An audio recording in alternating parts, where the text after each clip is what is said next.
மற்றும் ஒரு அண்மை செய்தி,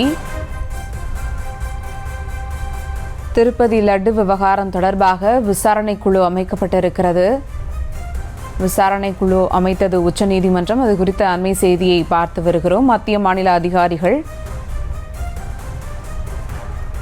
திருப்பதி லட்டு தொடர்பாக விசாரிக்க விசாரணை குழுவை அமைத்தது உச்சநீதிமன்றம்.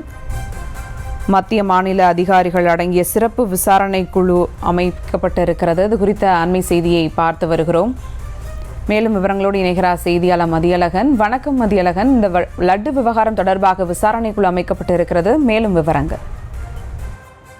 திருப்பதியில் தயாரிக்கப்படும் லட்டுவில் மாட்டுக் கொழுப்பு கலக்கப்பட்டதாக புகார் இருந்தது. இந்நிலையில் இந்த விவகாரம் தொடர்பாக உரிய விசாரணை நடத்த உத்தரவிடக் கோரி சுப்பிரமணியன் சாமி உள்ளிட்டோர் உச்சநீதிமன்றத்தில் மனு தாக்கல் செய்திருந்தனர். இந்த மனு நீதிபதி பி.ஆர். கவாய் மற்றும் நீதிபதிகள் பி.ஆர். கவாய் மற்றும் கே.வி. விஸ்வநாதன் அமர்வில் விசாரணை கொண்டது. அப்பொழுது மத்திய அரசினுடைய சொலிசிட்டர் ஜெனரல் துஷார் மேத்தா ஆஜராகி இந்த விவகாரம் தொடர்பாக விசாரணை நடத்தும் சிறப்பு விசாரணை குழு உறுப்பினர்கள் மீது தங்களுக்கு எந்த அதிருப்தியும் இல்லை. ஆனால் சிறப்பு விசாரணை குழு விசாரணையை மத்திய விசாரணை அமைப்புகளில் உள்ள உயர் அதிகாரி ஒருவர் கண்காணிக்கலாம் என்பது தங்களது பரிந்துரை என தெரிவித்தார். மேலும் லட்டு விவகாரத்தில் ஏதேனும் தவறு நடந்திருந்தால் அதை ஏற்றுக்கொள்ள முடியாத ஒன்று என்றும் தற்போதைய விசாரணை குழு மீது எந்த அதிருப்தியும் இல்லை. ஆனால் ஒரு மத்திய விசாரணை குழு அமைப்பின் உயர் அதிகாரியின் கீழ் கண்காணிப்பின் கீழ் இந்த விசாரணை நடத்தலாம் என தெரிவித்திருந்தார்.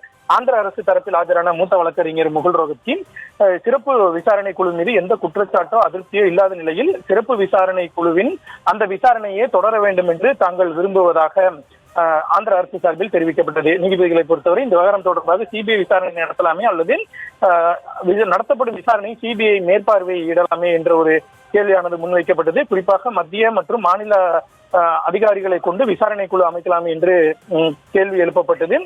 இறுதியாக இந்த விவகாரத்தில் உத்தரவு பிறப்பித்திருக்கக்கூடிய நீதிபதிகள் இந்த லட்டு விவகாரம் தொடர்பான விசாரணையை நடத்துவதற்கு புதிய குழு ஒன்றை அமைத்து உத்தரவிட்டு இருக்கிறார்கள். அந்த குழுவில் சிபிஐ சேர்ந்த 2 அதிகாரிகள், இந்த 2 பேர் யார் என்பதை சிபிஐ இயக்குனர் நியமிக்க வேண்டும். அதே போல ஆந்திர மாநில காவல்துறையை சேர்ந்த 2, உணவு பாதுகாப்பு துறையை சேர்ந்த 2 அதிகாரிகள் மொத்தம் 6 பேர் கொண்ட குழுவை அமைக்க வேண்டும் என உச்சநீதிமன்றம் உத்தரவிட்டு இருக்கிறது. மேலும் இந்த விசாரணையை சிபிஐ இயக்குனர் கண்காணிக்க வேண்டும் என்றும் உச்சநீதிமன்றம் தெரிவித்திருக்கிறது. கோடிக்கணக்கான பக்தர்களின் உணர்வு மற்றும் நம்பிக்கை கருத்தில் கொண்டு இந்த சிறப்பு விசாரணை குழுவை அமைத்துள்ளதாக தெரிவித்த நீதிபதிகள் இது தொடர்பான மனுக்களை முடித்து வைத்து உத்தரவிட்டனர்.